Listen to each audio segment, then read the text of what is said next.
Behold, my glorious supporter EyePatchNotes has requested some discussion about humane game design, a pretty important topic, I think increasingly as the decades have gone by. What is this thing? We're basically talking about, when a game designs systems that, they're not all bad, but are they really designed to be good for the player, or are they a marketing thing?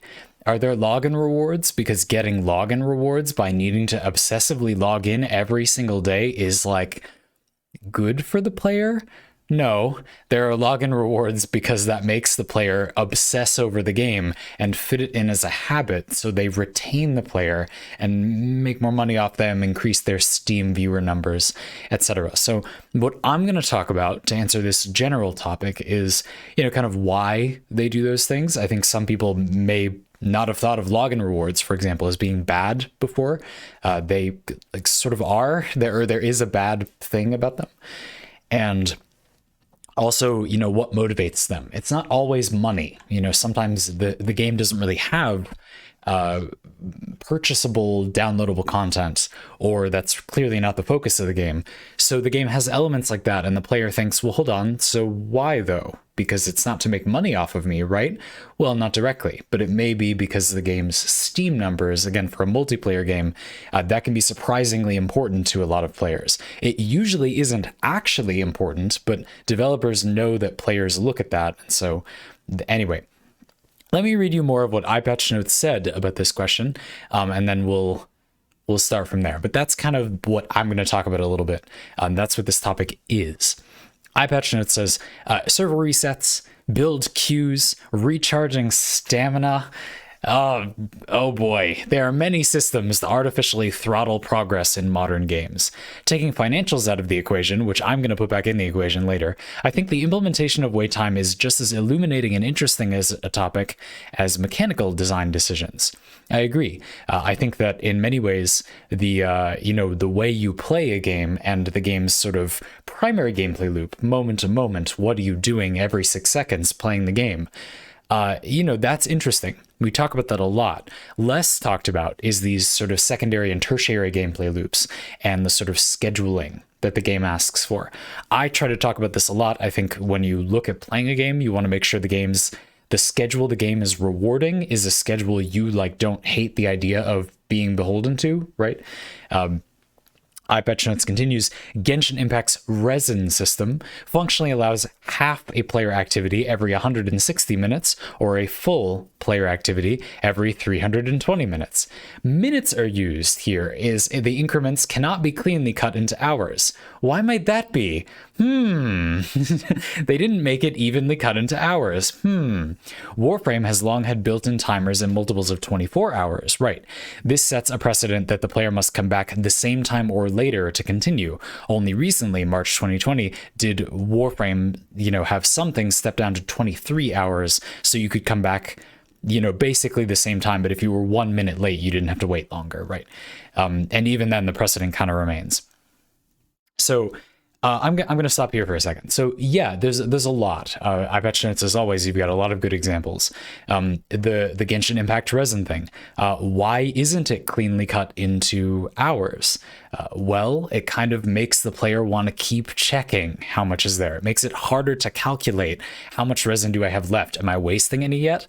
It makes the player want to schedule time to play the game, but also kind of check more often, even more often.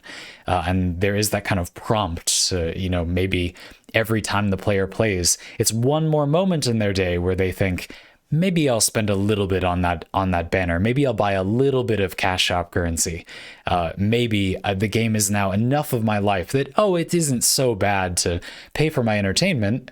It isn't so bad to pay for your entertainment, but the game subtly manipulating you to want to gamble for your entertainment is bad.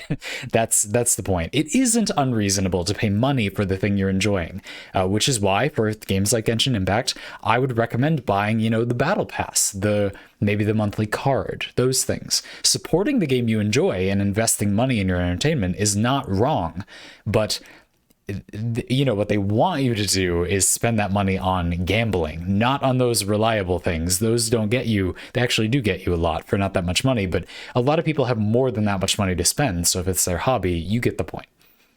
Warframe.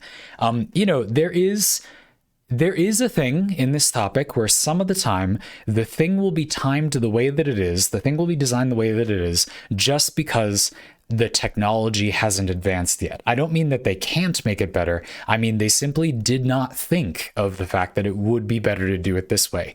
I don't think that Warframe had build timers in increments of 24 hours for any reason other than that they did not think of the fact that it would be more convenient for players if they were in increments of 23 or less hours. And I'm really only recently seeing, Genshin Impact is a good example, more games where daily things are set up in such a way that you can just play like the next day, and it doesn't really matter when, and you'll be fine. It's set so it's maybe 20 hours or 15 hours or something like that. That way it doesn't really matter that much when you play. If it's kind of the same time every day, you go to work and you're back like vaguely in the evening and you play basically in the evening, that's going to be fine for most games nowadays. And I don't think Warframe is doing anything manipulative by being in multiples of 24 hours. I think it just didn't properly occur to them that they should make it be, 23 hours or 20 hours, because that's the same as it being 24 hours. It's just better quality of life. They're not trying to make you wait longer. It's like that, or maybe you could decide you think they are.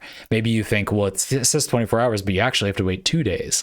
I don't know. I think that's a place where you could lose players.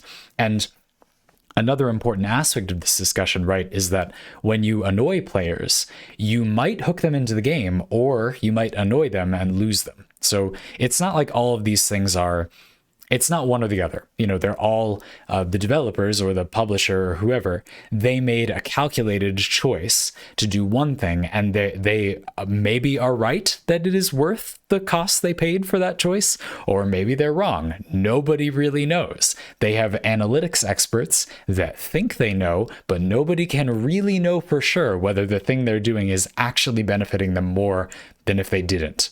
If they made the game less mentally manipulative, I'm going to say it that way.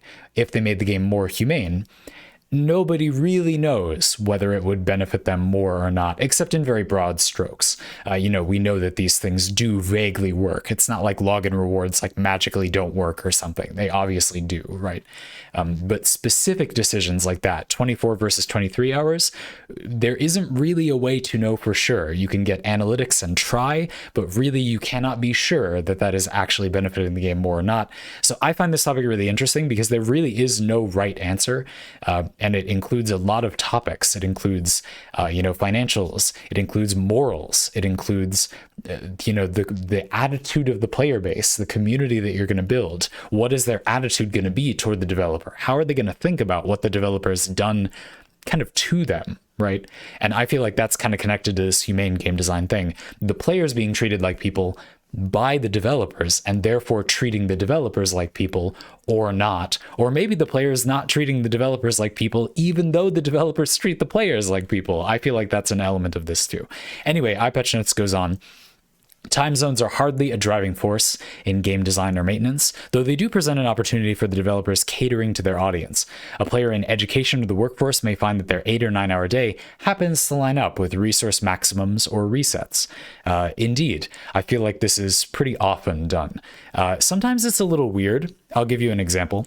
I play Fake Grand Order, which is a mobile game, which has a lot of the same kind of motivations on it as Genshin Impact, where you kind of care about the daily reset and when your, stamina is recharged or whatever. I'm at a point in that game where that doesn't really matter to me, and I don't play it that much, but it is a game I follow. So the Fake Grand Order has this weird thing where it's adapted from the Japanese Fake Grand Order, which is 2 years in the future, so we can kind of look ahead and see what's coming. We pretty much always know what characters are coming to the game, what new updates are coming to the game. You could look up the story 2 years in the future. Don't do that. That spoils what I think is a pretty weird, but it's kind of good sometimes story. A pretty crazy off the rails story, but it can be fun.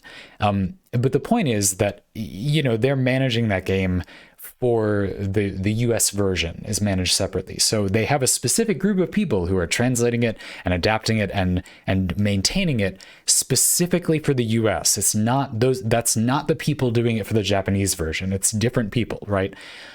The game is patched at midnight US, like my time zone anyway. Why? Why? Because the kind of person who plays these kinds of games, like, you probably are playing it at midnight. I feel like it pretty, I don't think it's just me. For what it's worth, the community complains about this, but it's impossible to know how many people. But yeah, there is an element where it's like, is that really a good time to do that? I don't know. So anyway, that's a funny example to me. Continuing forward to, more of the darker side, wanted some comic relief in there first. EyePatchNotes says, if the player has a vulnerable mindset, games with stamina or similar mechanics do have the ability to kind of warp your life schedule. This is an ultimately serious topic at some times.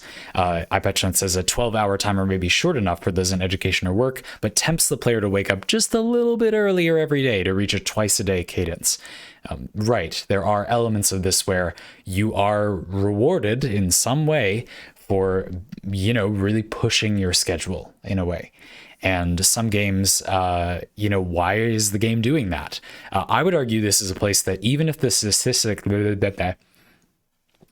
statistics support having there be like a 12-hour timer, the thing about that is that it objectively destroys the lives of the player that you're making the money off of. So even if the statistics say it's working, we can pragmatically assume that it actually isn't more beneficial. Then just make the timer be like 9 hours, you inhuman monster, So that's a really good example of that thing. That's the 12-hour timer thing is not something I've had the displeasure of encountering in any game that I play. I don't think I would be willing to play such a game. At least I'm not aware of it. A 12-hour timer that really matters.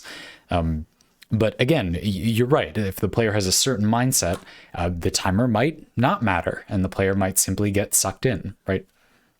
Finally, EyePatchNotes concludes, part of humane game design is forecasting when it's time to disengage. Especially in recent years, I noticed the slight friction in my forms of recreation that with my work schedule, right? Like how certain games for me too, like my job is to fit games into my schedule, and sometimes the games have friction with that. They really make that harder than it needs to be. Is there really a need to make me randomly, like me, the person reviewing the characters for like Genshin Impact? Developer, do you really want me to gamble for those characters? It could only possibly make me not play the game anymore. Like, it would just make it unsustainable. Is there really a benefit to not just letting me buy them for like too much money, probably, maybe only for us, or having a partner program or something? That just doesn't really fit that well. It's like, well, if I want to get characters consistently, you just can't do that. The game simply has no option for doing that. That's just bad. It's just bad in this day and age. I really do think the unavoidable conclusion for a lot of this discussion is that many of these decisions for very inhumane game design are just incorrect. They're just wrong. They're actually incorrect. Or suboptimal, and a lot of them, that's the big problem, is that right now games are heavily influenced by their social presence, how other people talk about them and play them publicly, discuss them and recommend them to other people. So your game really should make considerable concessions to that. It really does affect the game. Genshin Impact and Warframe have different ways you can critique them like this. Warframe, I think, is a game that has a tricky relationship with its player base. I think that Warframe's developers, Digital Extremes, listen to the player base a little bit too much sometimes, but only the surface of the player base. And there isn't really a way, to their credit, to like choose who to listen to, So all of you watching me, you might think, okay, well, listen to this guy, right? Just do what he says to Warframe and it will be good. The thing about that is, like, we don't know for sure. Okay, I think my ideas for the game's build options, we'll get back to that, are probably good, but we don't know, And at the end of the day, there isn't a way for them to defend that either. It's like, so only this person's say goes, it's not tenable. There really isn't a way for them to listen to one person, even if they had all the answers. And I don't really have the answers for a lot of other things about Warframe. I like Warframe's storytelling escapades, but I don't have any advice about them. I simply enjoy them from time to time.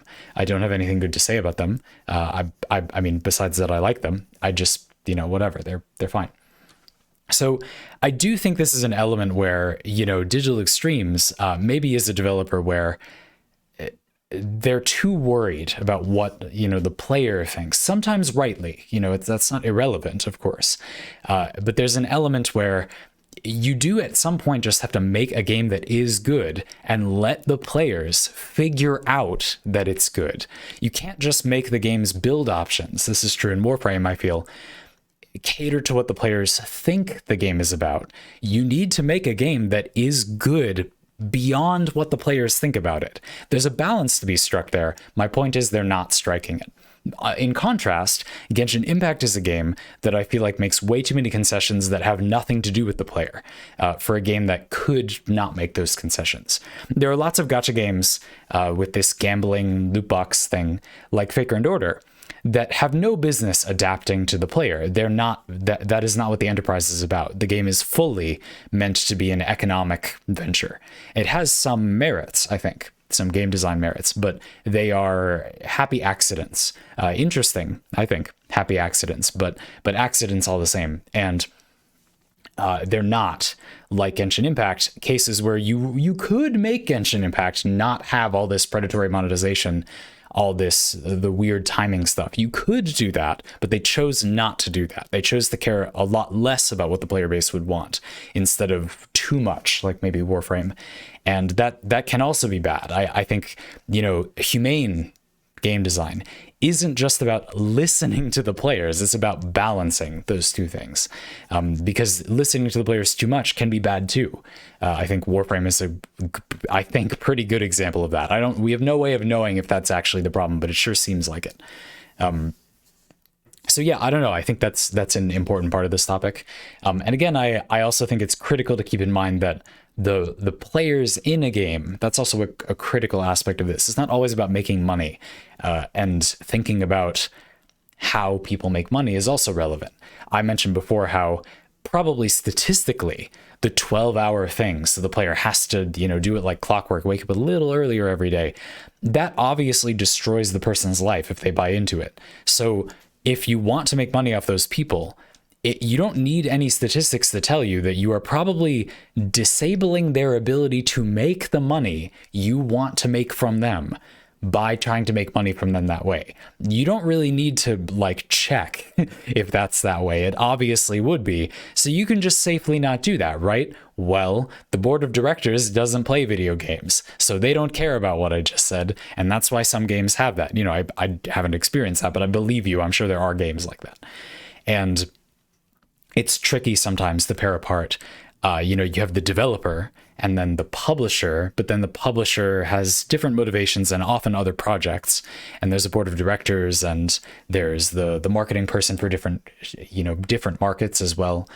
Another example I often come to is how Genshin Impact has very different voice direction for the English-speaking market compared to the Chinese, Japanese, and Korean voiceovers.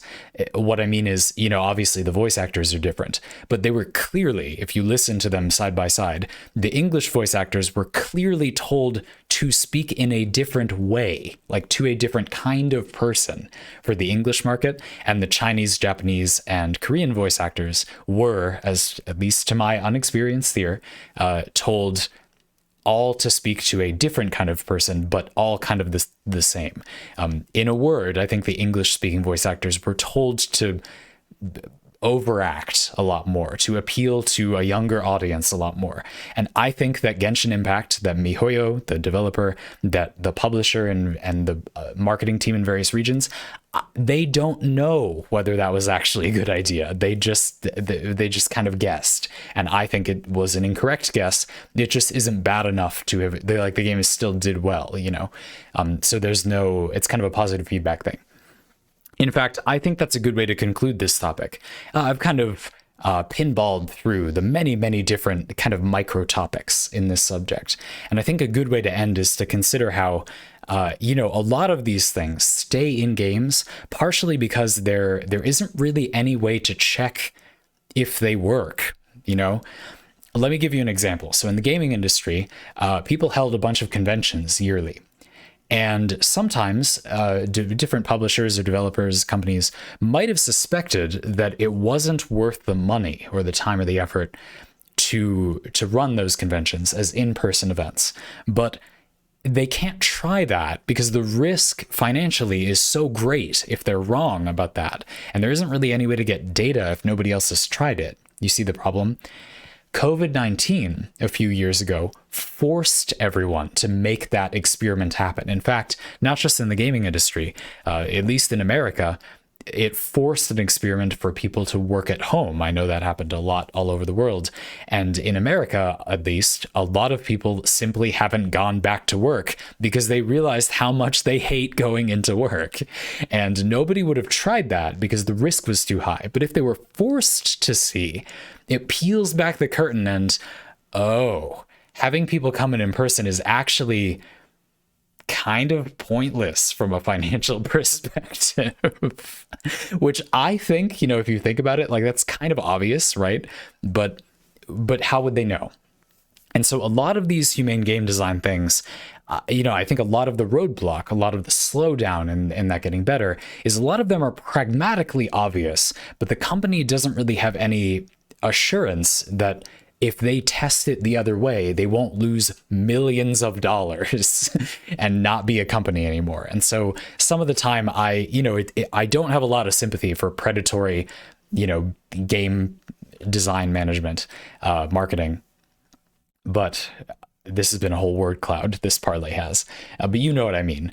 But at the same time, I think it's important to remember that it isn't most of the time because the people doing it are literally evil. A lot of the time, a compromise between the game and the players, making a game with humane game design would often be the game that would make the most money. And the people who only care about money simply don't know that that is the way that it would make the most money. There isn't a way for them to know that.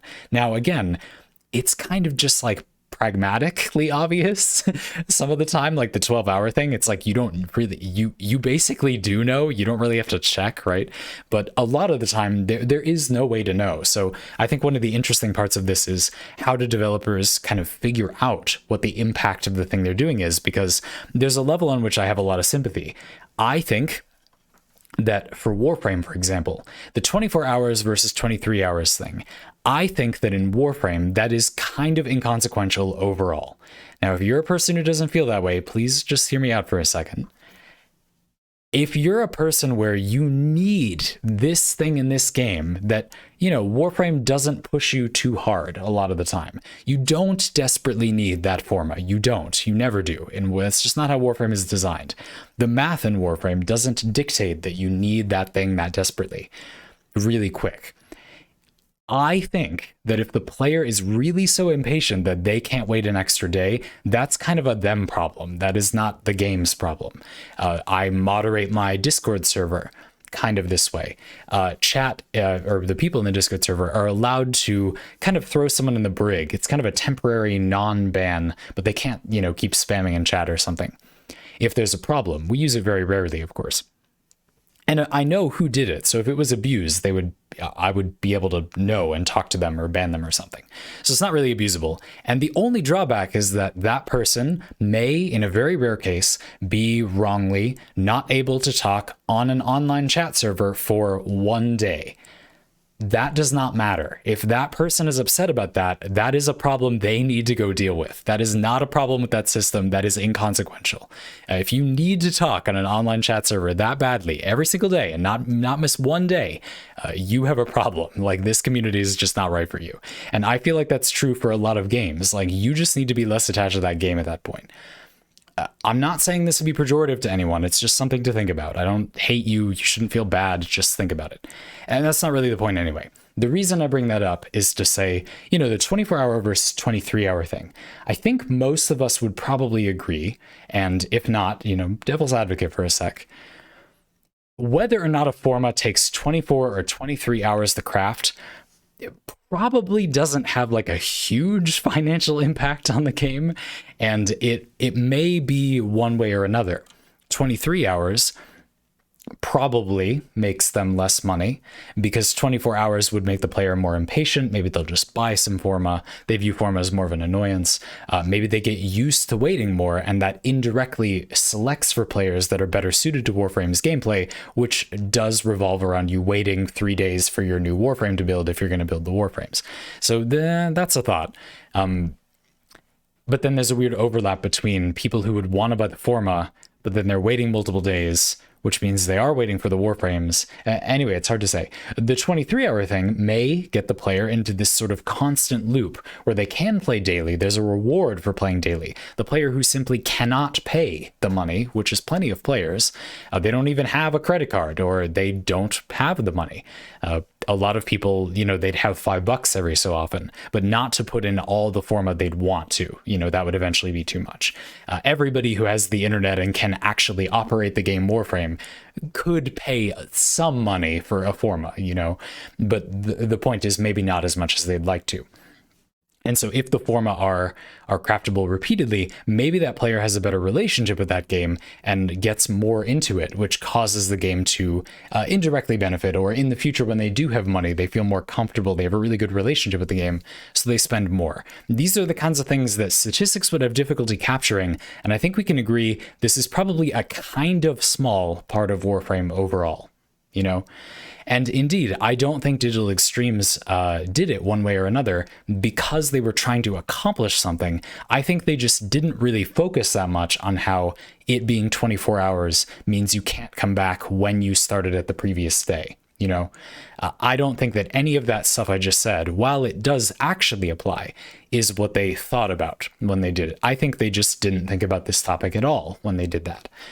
I really do believe that when Warframe does stuff like you used to be able to like randomly roll stuff with Kubras and Kavats, and they took that out. Well, why did they put it in if they were just going to take it right back out? They can't have made that much money in that short-term period of time while it was in, and then they just took it out. That's such a huge PR fail. Or another example is when Heart of Deimos came out.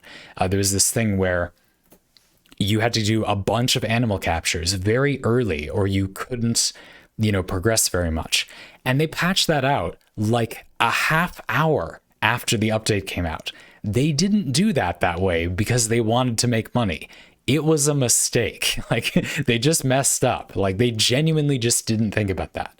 Again, we know Digital Extremes, somehow the playtesting is just not working out. I don't know what it is. But that's always a problem with Warframe. Pretty much every update, the problems can be nailed down to that point. My point is, for a lot of these things, like, not only can we not know which way would be a good way to do it, the people doing the thing possibly didn't even consider which way they should do it. It's possible that we all, from our player perspective, it's easier to see the manipulations or be suspicious, and we should be suspicious. You should be guarded and careful as a player of modern games. You should, that's good. But I do think that on balance, we probably see more manipulation than there actually is. I've seen some truly hilarious conspiracy theories about games from time to time. And for every one that's true, there are 5 that are nonsense. And really, it's kind of obvious that they're nonsense. So I think that's interesting as well. There is an element of kind of the opposite of this topic, which isn't what you asked. I'll kind of end it here, but about being a humane player of a game. There is an element of playing a game and interacting with the game and the game's community in a way that is humane to the people that make the game. And I think that is often neglected. So I felt like it was worth bringing up because I do feel like they're quite connected. There's a feedback loop of how you treat your players, how your players treat you, and then that does shape the game whether you like it or not. The game is a compromise of what people think about it and what it actually is, and how much of a compromise it is, and what those two things are. Those are things that you can control as the developer, but we as the players also have a surprising amount of control over those things. So I feel like that's a worthwhile topic as well. Anyway, pretty interesting stuff overall, at least to me. I hope you feel like I covered it pretty fully and had things worthwhile to say about it. Thanks for asking. Looking forward to the next one.